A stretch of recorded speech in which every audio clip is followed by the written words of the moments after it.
ਬਿਲਕੁਲ। ਅਗਲੀ ਖਬਰ ਦੇ ਵੱਲ ਵਧੀਏ ਤੇ ਗੱਲ ਕਰੀਏ NRIs ਦੀ। ਸਾਰੀਆਂ ਹੀ ਸਰਕਾਰਾਂ, ਚਾਹੇ ਉਹ ਅਕਾਲੀ ਦਲ ਸੀ, ਚਾਹੇ ਉਹ ਕਾਂਗਰਸ ਸੀ, ਤੇ ਚਾਹੇ ਹੁਣ ਆਮ ਆਦਮੀ ਪਾਰਟੀ ਵਾਲੇ, ਇਨਕਲਾਬ ਵਾਲੇ, ਇਹ ਤਾਂ ਵੋਟਾਂ ਤੋਂ ਪਹਿਲਾਂ ਤਾਂ ਖਾਸਾ ਆਉਂਦੇ ਸੀ ਬਾਹਰ ਅੰਦਰ, ਤੇ ਹੁਣ ਤਾਂ ਉਸ ਤੋਂ ਬਾਅਦ ਤਾਂ ਜ਼ਿਆਦਾ ਨਹੀਂ ਆਉਂਦੇ। ਖੈਰ ਹੁਣ ਤਾਂ ਕੇਂਦਰ ਸਰਕਾਰ ਮਨਜ਼ੂਰੀ ਵੀ ਨਹੀਂ ਦਿੰਦੀ, ਕਿਉਂਕਿ ਸੰਵਿਧਾਨਕ ਅਹੁਦਿਆਂ ਤੇ ਬੈਠੇ ਨੇ। ਕਹਿੰਦੇ ਕਿ ਦਿੱਲੀ ਏਅਰਪੋਰਟ ਤੇ ਪੰਜਾਬੀਆਂ ਵਾਸਤੇ ਅਸੀਂ ਸਹੂਲਤ ਕੇਂਦਰ ਖੋਲਾਂਗੇ। ਪੰਜਾਬ ਸਰਕਾਰ ਨੇ ਦਾਅਵਾ ਕੀਤਾ।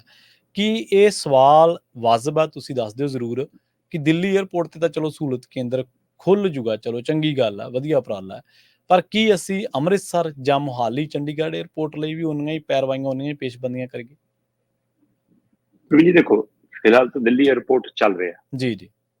ਮੋਹਾਲੀ ਵਾਲਾ, ਚੰਡੀਗੜ੍ਹ ਵਾਲਾ ਜਾਂ ਅੰਮ੍ਰਿਤਸਰ ਵਾਲਾ ਏਅਰਪੋਰਟ ਅਜੇ ਉਸ ਪੋਜੀਸ਼ਨ 'ਚ ਨਹੀਂ ਆਏ। ਹਾਂਜੀ ਹਾਂਜੀ। ਹਾਂ, ਉਹਦੇ ਲਈ ਉਹ ਕੋਸ਼ਿਸ਼ਾਂ ਹੋਣੀਆਂ ਚਾਹੀਦੀਆਂ। ਪਰ ਜਿਹੜਾ ਇਹ ਉਪਰਾਲਾ ਹੈ, ਹੂੰ ਇਹ ਕਾਬਲੇ ਤਾਰੀਫ ਹੈ। ਹੂੰ।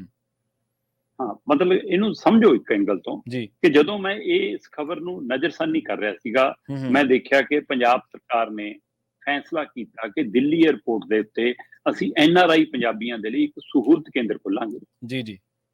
ਉਸ ਸਹੂਲਤ ਕੇਂਦਰ ਦੇ ਵਿੱਚ ਬਕਾਇਦਾ ਗੱਡੀਆਂ ਦਾ ਪ੍ਰਬੰਧ ਹੋਏਗਾ, ਠੀਕ ਹੈ ਜੀ। ਬਕਾਇਦਾ ਪੈਸੇ ਦੀ ਤਬਦੀਲੀ ਦਾ ਪ੍ਰਬੰਧ ਹੋਏਗਾ। ਹੂੰ NRI ਦੀ ਕਮਰੇ ਦੀ ਲੋੜ ਹੈ, ਹੋਟਲ ਦੀ ਲੋੜ ਹੈ, ਪੰਜਾਬ ਭਵਨ 'ਚ ਠਹਿਰਾਓ ਕਰਾਉਣਾ ਹੈ, ਉਹਦਾ ਸਾਰਾ ਪ੍ਰਬੰਧ ਹੋਏਗਾ।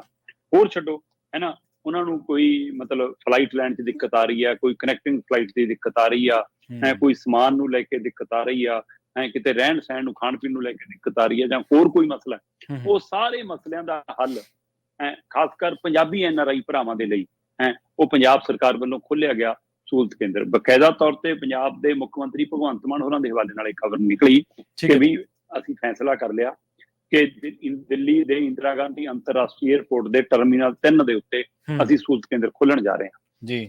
ਇੱਥੋਂ ਤੱਕ ਜਾਣਕਾਰੀ ਜਦੋਂ ਮੇਰੇ ਕੋਲ ਆਈ ਤਾਂ ਮੈਨੂੰ ਬੜਾ ਚੰਗਾ ਲੱਗਿਆ ਵੀ ਚੰਗਾ ਉਪਰਾਲਾ ਪੰਜਾਬ ਸਰਕਾਰ ਦਾ। ਹਾਂਜੀ ਹਾਂਜੀ। ਪੰਜਾਬ ਦੇ ਵਿੱਚ NRI ਭਰਾਵਾਂ ਦਾ ਵੱਡਾ ਯੋਗਦਾਨ ਹੈ। ਮਤਲਬ ਦਿੱਲੀ ਦੇ ਏਅਰਪੋਰਟ ਉੱਤੇ ਜੇ ਕੋਈ ਵੀ ਅੰਤਰਰਾਸ਼ਟਰੀ ਜਹਾਜ਼ ਉਤਰਦਾ ਤਾਂ ਉਹ ਚੋਂ 1 ਤੋਂ ਲੈ ਕੇ 10 ਪੰਜਾਬੀ ਜ਼ਰੂਰ ਉਤਰਦੇ ਆ। ਖਾਸ ਕਰ ਜੇ ਕੈਨੇਡਾ, ਅਮਰੀਕਾ, ਨਿਊਜ਼ੀਲੈਂਡ, ਆਸਟ੍ਰੇਲੀਆ ਵਾਲੇ ਪਾਸਿਓਂ ਆਵੇ ਫਿਰ ਤਾਂ ਗਿਣਤੀ ਹੋਰ ਵੀ ਵੱਧ ਹੋ ਜਾਂਦੀ ਹੈ। ਹਾਂਜੀ ਹਾਂਜੀ, ਬਿਲਕੁਲ ਬਿਲਕੁਲ। ਇੱਥੇ ਤੱਕ ਮੈਨੂੰ ਚੰਗਾ ਲੱਗਿਆ। ਜਦੋਂ ਮੈਂ ਇਸ ਦੀ ਪੜਚੋਲ ਕੀਤੀ ਕਿ ਇਹਨੂੰ ਅਮਲੀ ਜਾਮਾ ਕਿਵੇਂ ਅਪਣਾਇਆ ਜਾਊਗਾ, ਕਿਵੇਂ ਇਹ ਚੱਲੂਗੀ, ਫਿਰ ਸਵਾਲ ਆਇਆ ਪ੍ਰਵੀਨ ਜੀ, ਇੱਕ ਨਿੱਜੀ ਕੰਪਨੀ ਨੂੰ ਕੰਟਰੈਕਟ ਦਿੱਤਾ। ਉਹ ਠੀਕ ਹੈ, ਠੀਕ ਹੈ ਜੀ ਜੀ। ਹੁਣ ਤਾਂ ਮੇਰੇ ਖਿਆਲ, ਹਾਂਜੀ, ਹੁਣ ਤਾਂ ਤੰਦਾਂ ਕੋਈ ਉਲਝੀਆਂ ਨਹੀਂ ਰਹਿ ਗਈਆਂ। ਬਸ ਇੱਥੋਂ ਜਾ ਕੇ ਫਿਰ ਸ਼ੰਕੇ ਸ਼ੋਭੇ ਪੈਦਾ ਹੁੰਦੇ ਆ। ਵੈਸੇ ਮੇਰਾ ਸਵਾਲ ਇਹ ਹੈ ਕਿ ਪੰਜਾਬ ਦੀ ਜਿਹੜੀ NRI ਸਭਾ ਹੈ, ਉਹਨੇ ਕਿੰਨੇ NRIਆਂ ਦੇ ਮਸਲੇ ਹੱਲ ਕਰਤੇ? ਬਿਲਕੁਲ ਸਹੀ ਹੈ। NRI ਥਾਣੇ, NRI ਕਚਹਿਰੀਆਂ ਮੈਨੂੰ ਯਾਦ ਆਈਆਂ ਕਿ ਉਹਨਾਂ ਨੇ ਕਿੰਨੇ ਕੁ ਮਸਲੇ ਨਿਬੇੜਤੇ। ਤੇ ਮੈਨੂੰ ਲੱਗਿਆ ਕਿ ਉਸੇ ਕਤਾਰ 'ਚ ਇੱਕ ਹੋਰ ਸਹੂਲਤ ਕੇਂਦਰ ਨਾ ਕਿਤੇ NRI ਲਈ ਸ਼ਾਮਲ ਹੋ ਜਾਵੇ ਬਸ ਜੀ। ਕਿਉਂਕਿ ਜਦੋਂ ਨਿੱਜੀ ਕੰਪਨੀ ਆਈ ਤਾਂ ਨਿੱਜੀ ਕੰਪਨੀ ਤਾਂ ਪੰਜਾਬ 'ਚ ਆਮ ਆਦਮੀ ਪਾਰਟੀ ਦੇ ਟੈਂਟਾਂ ਦਾ ਪ੍ਰਬੰਧ ਵੀ ਕਰਦੀ ਆ, ਕੁਰਸੀਆਂ ਦਾ ਪ੍ਰਬੰਧ ਵੀ ਕਰਦੀ ਆ, ਹਾਰਾਂ ਢੋਲ ਵਾਲਿਆਂ ਦਾ ਪ੍ਰਬੰਧ ਵੀ ਕਰਦੀ ਆ, ਇਹਨਾਂ ਦੀ ਰੈਲੀਆਂ ਲਈ ਬੱਸਾਂ ਵੀ ਢੋਂਦੀ ਆ, ਇਹਨਾਂ ਲਈ ਆਟਾ ਪਿਆਉਣ ਵਾਲੀ ਸਕੀਮ ਵੀ ਇੱਕ ਕੰਪਨੀ ਕੋਲ, ਆਟਾ ਪਹੁੰਚਾਉਣ ਵਾਲੀ ਸਕੀਮ ਵੀ ਇੱਕ ਕੰਪਨੀ ਕੋਲ, ਮਤਲਬ ਨਿੱਜੀ ਕੰਪਨੀ। ਹੁਣ ਉਹ ਕੰਪਨੀਆਂ ਜਿਨ੍ਹਾਂ ਨੂੰ ਇਹ ਕੰਟਰੈਕਟ ਪੰਜਾਬ 'ਚ ਦਿੱਤੇ ਜਾ ਰਹੇ ਸੀ, ਉਹ ਜ਼ਿਆਦਾਤਰ ਦਿੱਲੀ ਨਾਲ ਜੁੜੀਆਂ ਹੋਈਆਂ ਨੇ। ਬਿਲਕੁਲ ਸਹੀ ਹੈ ਜੀ। ਦਿੱਲੀ ਤੋਂ ਆਉਂਦੀਆਂ ਨੇ। ਹੁਣ ਤਾਂ ਲਾਉਣਾ ਹੀ ਅੱਡਾ ਦਿੱਲੀ ਏਅਰਪੋਰਟ ਤੇ। ਸਹੀ ਜੀ। ਕਿਤੇ ਪੰਜਾਬ ਦੇ ਖਜ਼ਾਨੇ ਨੂੰ NRI ਭਰਾਵਾਂ ਦੇ ਸਹਾਰੇ ਖੋਰਾ ਲਾਉਣ ਦੀ ਤਿਆਰੀ ਤਾਂ ਨਹੀਂ? ਉਹਨਾਂ ਦੇ ਨਾਂ ਤੇ ਮੈਨੂੰ ਲੱਗਿਆ ਵੀ, ਪਰ ਇੰਨਾ ਵੀ ਨਹੀਂ ਆ। ਪੰਜਾਬ ਸਰਕਾਰ ਕਹਿ ਰਹੀ ਹੈ ਕਿ ਗੱਡੀਆਂ ਤੱਕ ਦਾ ਉੱਥੇ ਪ੍ਰਬੰਧ ਕਰਕੇ ਦੇਵਾਂਗੇ। ਜਦੋਂ ਮੈਂ ਗੱਡੀਆਂ ਪਤਾ ਕੀਤੀਆਂ, ਕਹਿੰਦੇ ਬਿਲਕੁਲ ਜੀ, ਇਨੋਵਾ ਗੱਡੀਆਂ ਹੋਣਗੀਆਂ। ਮੈਂ ਕਿਹਾ ਫਿਰ ਤਾਂ ਠੀਕ ਆ ਵੀ 4 ਟੈਕਸੀ ਵੀ ਉਹ 'ਚ ਆ ਜਾਂਦੇ ਆ, 4 ਬੰਦੇ ਵੀ ਬਹਿ ਜਾਂਦੇ ਆ, ਕਿ ਉਹਨਾਂ ਨੂੰ ਹੋਟਲ ਪਹੁੰਚਾਉਣਾ, ਪੰਜਾਬ ਭਵਨ ਰੱਖਣਾ, ਠੀਕ ਆ। ਫਿਰ ਮੈਂ ਕਿਹਾ ਜੀ ਗੱਡੀਆਂ ਕਿੰਨੀਆਂ ਹੋਣਗੀਆਂ? ਕਹਿੰਦੇ 2 ਜੀ।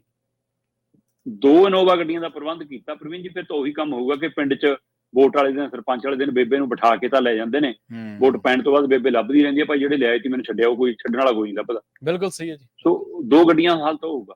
ਸੋ ਇਸ ਲਈ ਇੱਕ ਪਾਸੇ ਇਹ ਮਤਲਬ ਕਾਗਜ਼ ਦੇ ਉੱਤੇ ਪੜ੍ਹਦੇ ਆ ਰਿਪੋਰਟ ਲੱਗਦਾ ਕਿ ਪੰਜਾਬ ਸਰਕਾਰ ਕਾਬਲੇ ਤਾਰੀਫ ਕੰਮ ਕਰ ਰਹੀ ਆ, NRI ਭਰਾਵਾਂ ਲਈ ਫਿਕਰਮੰਦ ਨਜ਼ਰ ਆ ਰਹੀ ਆ।